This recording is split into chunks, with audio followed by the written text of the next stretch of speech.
Hello, everyone, and welcome to Storm King's Thunder, Big Boy season. Big boy.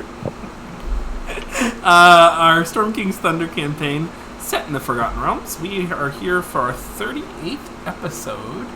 Pretty huge. And yeah, I'm happy to be here. I am Matthew Foreman. I'm your dungeon master tonight. That means I play the NPCs, which are enemies and allies alike. So before we get started, we are, you'll see two new bars up at top. We are doing a fundraiser in solidarity and support of Black Lives Matter and the protests going around the country to support organizations that help foster equality and liberation for black people. So we have Asada's Daughter is the organization that we chose because another organization suggested them.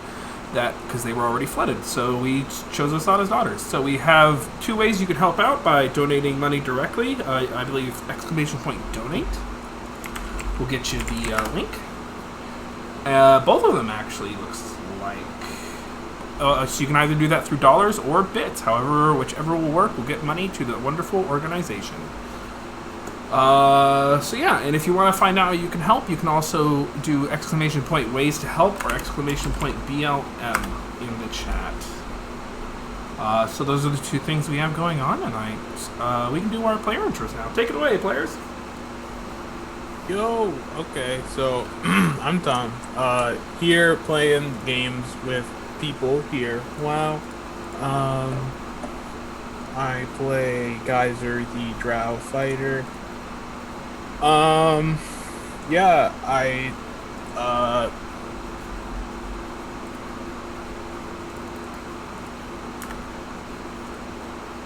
Faye? Hello, I'm Faye. You can find me on Twitch and Twitter at It's Faye, where I do D&D stuff and D&D stuff. And tonight I'll be playing Aubrey Harper, the human artificer.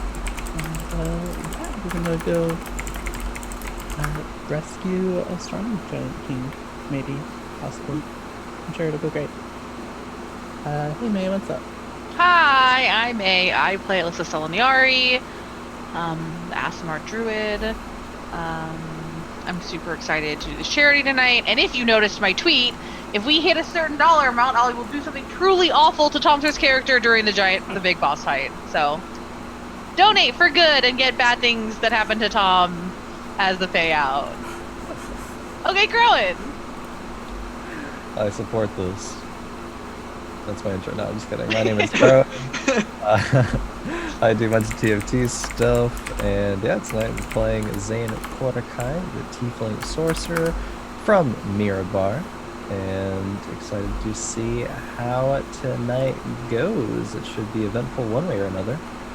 So, yeah, Casanova. Hello, I'm Casanova. I play Zahar Khalil, the Human Ranger, and I can find me on Twitch and Twitter at Casanova Hunts, where I do Legends of Runeterra content. But today I'm here and excited to slay a Kraken for charity. I think is the I think that's what maybe that's what we're doing. Attempting to do.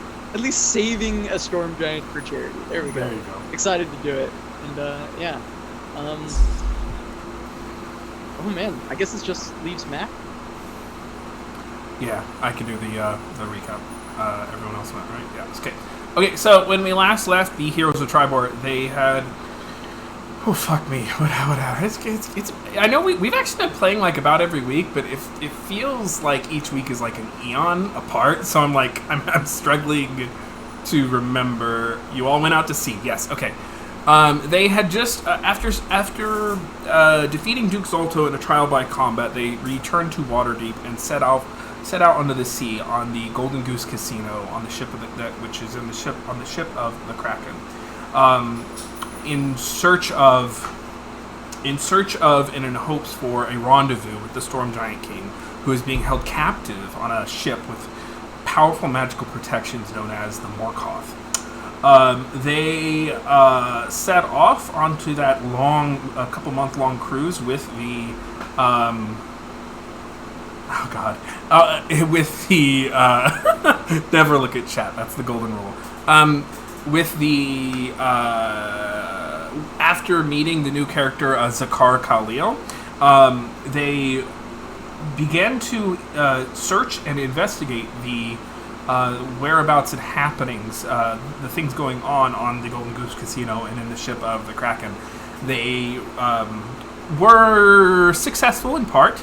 Kaiser got a pretty good layout of the ship, and Alyssa got to see how the crew interacted with each other and observed sailors at sea. And Zane got to exchange some interesting points of conversation and potentially make a deal with Casper Dryland, the secretive voice of the Tempest. They hatched a scheme to distract Casper Dryland while Zakar, kind of Kaiser, and Alyssa infiltrated his office. Whenever Alyssa, shaping down in the form of a tiny little mouse, crept in, being protected by Pascal Trace, crept into Casper Dryland's office, she observed that he was there. Which was strange, because not only was he in the office, but he was also talking to Zane Korakai from Mirabar. Alyssa immediately routed and exited the office, and Zakar and her left the kind of administrative section of the boat. And they all reconvened to discuss what they had seen. And they realized that he was, in fact, in two places at once. How he accomplished this is difficult to say, but it is something he is doing. And thank you, May, for the $20. Woo! Yes. So that is, I think, of where we left off. You guys are about between, and you also contacted the Storm Queen, letting her know that you would let her know when you were getting close to the Morkoth, like hopefully within 10 minutes ahead of time, so she could actually send Storm Giants to help you. So that was also something you would accomplish. So we pick back up on the high seas with you all having done all that and learned those things. So they're Heroes of Triboar. What do you want to do? Oh boy. So, did we choose? Well, I guess leaving is kind of a lose-lose, right? Because if we leave, then we have practically gained nothing, but they have the information that we're after them. Unless we can come up with a convincing enough lie. Can't just leave. We have to think of something to do. Can we even leave? There's, of course. Are we touching back to land before they take us to this other ocean place you were talking teleport. about? Well, Yeah. of course, that is a bit of a change. We could technically leave, but I mean, I don't think we should. I don't think we should either. I think we are rather committed at this point, and I think we should stay committed to trying to follow through on this. Okay. How do we want to do this then? Real quick, thank you, Miwa, for the $25 donation to Asada's daughter. Thank you so much. How about we figure out a way to knock them all unconscious and then sneak in while they're sleeping? Or we could try invisible again, but maybe that won't work. Or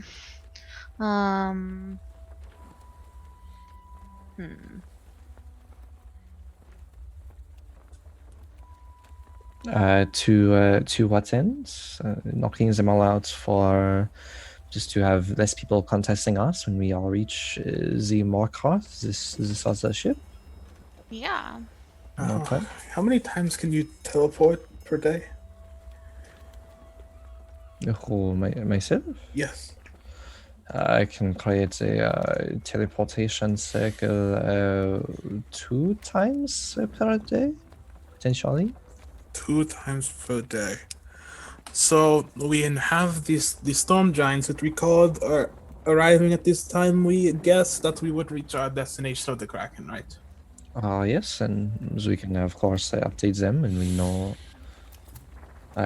more, but we only have the guesstimate of the time now, yeah. Do we want to risk teleporting off the people that aren't under the Kraken's control yet? Like the other random people on the Yes. ship or parts of the crews. I mean, it seems rather risky, I suppose, not only convincing them, but then at the same time not having any of the other people working for the ship as the crew, the larger island to find out and become suspicious because of that, right? Unless we're doing it like right as we are going to come into conflict, come into contact. Maybe we can convince everyone the ship is sinking. That'd be a way to get them all off the boat. So, the only problem with that is, can we get everyone off the boat while it's sinking? I don't believe so. Maybe we should just sink the boat. There are innocent people on this boat. Just gonna remind everyone. Well, yeah, but the plan, yeah. Like We to get to sink remind the boat everyone here. to get everyone off the boat. Okay. Not like kill everyone. Like How can they be on the boat if If they're in no the boat, water. man? Yeah. Come on. why Do you pretend the know- boat is sinking when you can just make the boat sink and everyone gets off? Do we know how many people are on the boat? Matt, do I have a guesstimation? Yeah, you all did guesstimate last time. Passengers, roughly 20, 30. Crewmen, I believe, was 24. Okay. Yeah. Plus, Sounds and then good. plus the enforcers and auxiliaries, so, less than 100, more than 50. At least for in terms of the passengers, I mean, if I theoretically created a teleportation circle, probably that many people could run through it before it closes, 20, 30, for the passengers. I don't know. I mean, it would be way harder to convince, unless it was under the guise of the ship is sinking, to have them evacuate. We can cause the ship to sink. Yeah? Should we do that? Maybe that is a good thing to do. It's my only problem with this is the people on the ship. When the storm giants come, we cannot guarantee their safety. Which people? The passengers. I mean, I suppose not, but if we are ready beforehand, even if it is only like a few seconds, I mean, or maybe not a few seconds, but the minute, I suppose. Playing devil's advocate here. You know a Is devil? that really the most pressing matter? Yes, sorry, what was that? Are these people the most pressing matter for us? No, not the most pressing, but I mean, if we have the ability to save innocent lives, it should be taken into account, I suppose, right? Of course. But if it comes at a great cost towards the success of what we're trying to do, Yes, we are weighing what's 30 lives versus thousands of lives, right? So if we cannot do it, we cannot do it.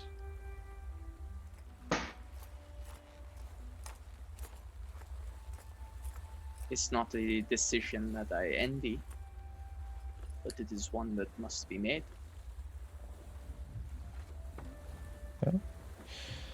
I suppose, Kaisa, you might have the best insight here as with all of your training and weighing innocent lives versus the greater goal in terms of the strategics and the sort of nitty gritty of course, battle, I do. right? So There's yeah, I mean, lots of things we can do. But how much of it do you want moral wise? I mean, I think we can all agree that the success of what we are trying to do is of utmost importance. I understand that. But how much are you willing to throw away your morals? I'm not sure I understand the question.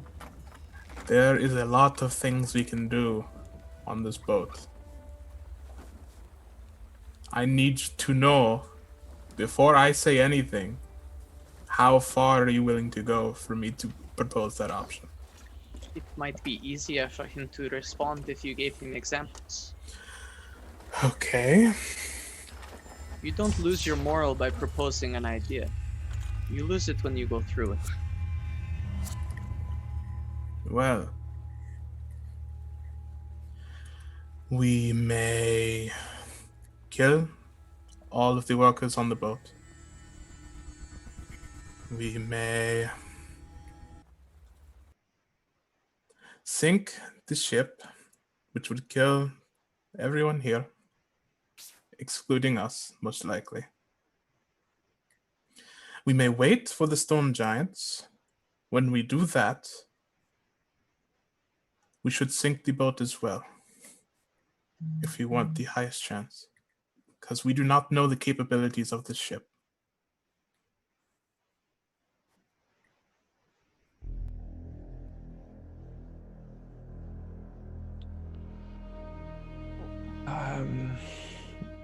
Because I they mean- will use this ship against the storm giants.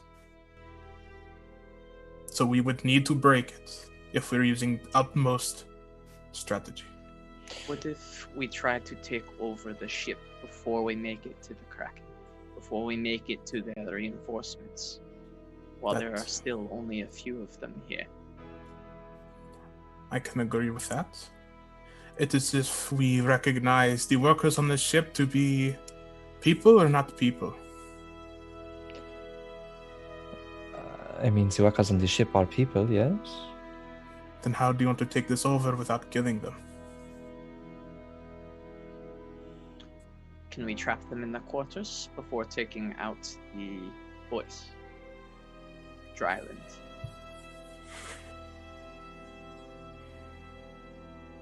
We could try that. Maybe we could say that there's a wrestling competition.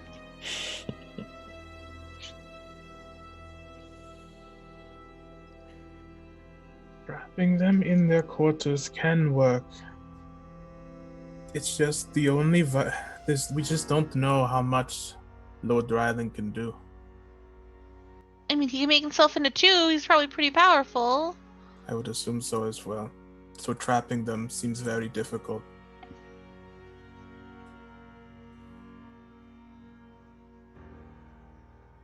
Mm, I assume that fighting him when he has backup is a scarier prospect. Yes. I suppose we will, I'm assuming, have support of the Storm Giants. This is something you have mentioned. Yes. Thinking about attacking Dryland now, it is almost impossible due to him having the high ground in terms of deception. These people will see us as the aggressors in this situation and most likely attack us. It is very hard for us to convince anyone here that he has done wrongdoing without giving substantial evidence. The only time we can really properly attack the giants, right, is when the Yes. giants are almost here and we have their support. Now, well, I think there were. Is there a way for everybody to get off the boat safely somehow? Other than the teleport? I mean, I would assume I read once on boats there are like littler boats that you can like row out. I don't think they have enough to teleport everyone here. Transport, I should say. Oh, did you see any of those on board? How many do they have? I saw 3 of them. You just picked a number. 3, all 3 of them. 2 on the sides and 1 on the back. Are they up to medieval safety regulations here with the amount of lifeboats that they have, or no? They haven't been used in years. They have enough for probably half the people, so there's maybe 2 boats, 2 lifeboats. One over. Just add a third, Matt. That would have been right. Maybe there was a third one, but it was really small. Oh, you take those. All right. My best recommendation, according to at least a decent level of morality, would to be to attempt to convince the passengers, but not the crew, to at least sow the seeds of doubt within Lord Dryland. We need to find a way to disable the weapons on the ship without them knowing, before the storm giants come. And then we need to make sure that they stay away from the battle, but have a way to escape if the ship sinks. Oh, Because- okay. Do you see what I'm saying? Yeah, it's a multi-step, multi-part plan. I think Aubrey would be good at disabling the weapons, maybe tinkering with them so that they don't work, right? Like the cannons aboard the ship or something. Yes, I can most likely do that. Okay. The hardest problem is saving the passengers. And if we cannot save them, that is regrettable. But we should at least make an attempt. To do that, it is almost certain that we need to convince them beforehand that Lord Dryland is not who they think he is. I don't think Because we're gonna be able to convince anybody of that. if we are not able to convince them before then, they will see it as a coup of the ship from the Storm Giants. He has, and even so, he has it in a sense of recouping loss to kill the passengers himself. You are the heroes of Triboar, though. No? That must carry some weight among these people. I agree. It should. I think I may have a sort of idea, perhaps, Sorry, I just undid a knot on my pants. have an idea. Oh no. I have an idea for the to convince the passengers aboard the ship. We could send out a sort of invitation of sorts for a gathering, and speak at this gathering. Hopefully, it would just be. I can find somewhere where it can just be us and the passengers, not part of the crew. But in there, maybe not directly tell them, because if anyone doesn't believe us or believe me, then they would just tell Captain Dryland. But I think they would. Some of them might respect us or my words enough. I think I have a way that I can assist your plan. What is that? The main god on this ship. Let me go find the name. I forgot. Pao Ming? Is that what it is, man? Yep, you're exactly right. Security officer. Yes, security officer on the ship. They asked me a question about their sibling, I believe. That happened in Griffin's something roost. Hawk's Nest, yeah. Hawk's Nest. Two synonyms. I think that person is not fully gone. You shouldn't trust them exactly, but I think there is a way we can use them to convince the passengers and turn them against Lord Dryland. If you're not going to trust the security officer, who are you going to trust? You think you can get Pao Ming on our side? I think that is a great way to assist in your plan. I mean, I agree. If it would work, I mean, I would assume there would be great allegiance there already. Why do you think that you can turn her over to our side? I believe that them asking about their siblings life shows at least a semblance of self-identity. And I believe if they are still them, they could see, with our help, with our weight that our name holds, with us saving their sibling, that we can convince them. So you think that they know what is going on here? They are just not subject to whatever the Kraken's influences? That I'm not sure. They either are part of the... There's three possibilities. They are part of the Kraken, but they're hiding it very well. They know what's going on, but are either too afraid or have another motivation to not say. Or three, they have no idea, and some possibility the voice of the Kraken has been able to deceive them this entire time. That seems the most unlikely. We, but we got there this time. You we said got there. Three. Yeah, 3. We got there. I saw you count on your fingers. We got there. I suppose perhaps that is the conversation that we should have with Palming then, to figure out where exactly they are at.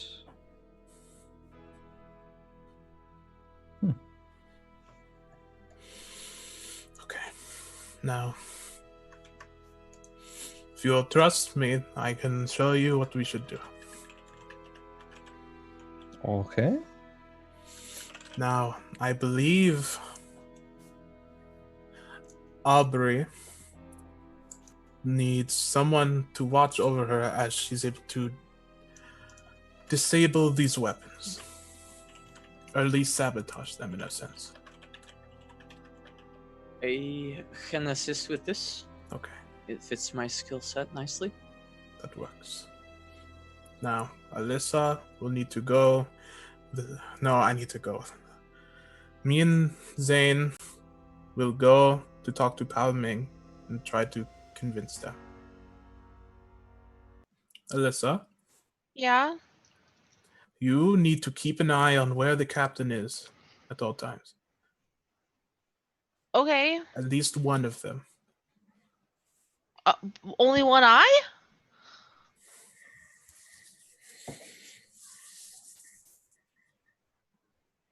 I think that Kaiser means one of the captains, since they are two, or be able to duplicate or whatever that was. Oh, okay. Yeah. But if you could have one eye on both of them, that would be great if you have that in your skill set. Hmm.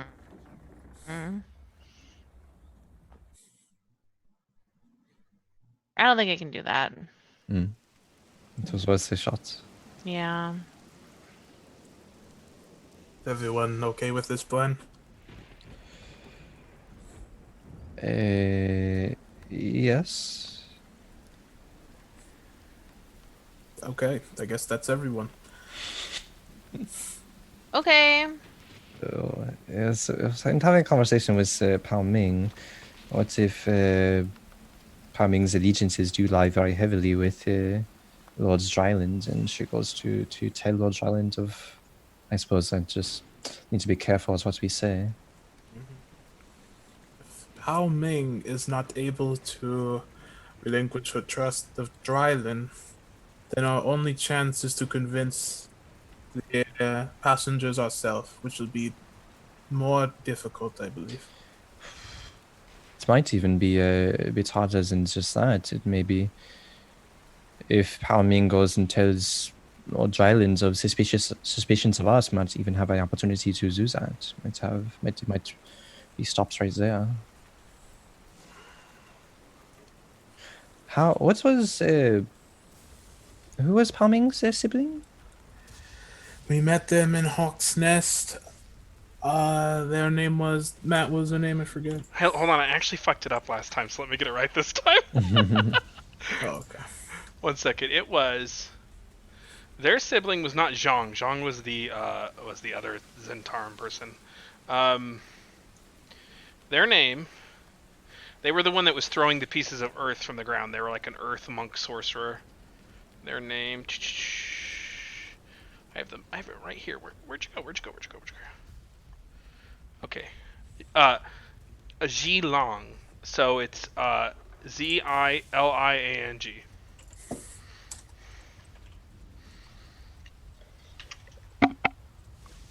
It'd be actually her sister, not her brother.